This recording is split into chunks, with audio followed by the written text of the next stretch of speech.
Guys, ito naman po tayo sa Pasig. Ito, nakikita natin yung parang ribs na ganyan, oh. Tapos, andito yung malaking ribulto. Ayan.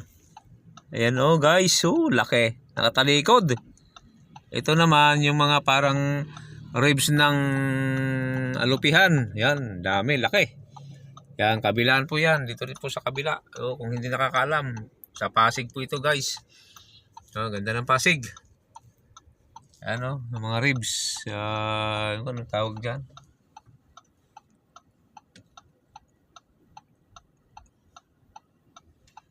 Tapos nandun yung ano, yung ribulto, yun. Malaki.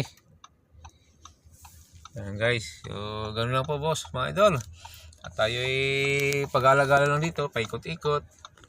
Siyempre yung trabaho natin, ganito lang. Yan guys, so ito.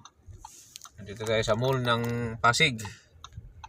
Yan yung mall. So sige guys, magandang hapon and God bless po.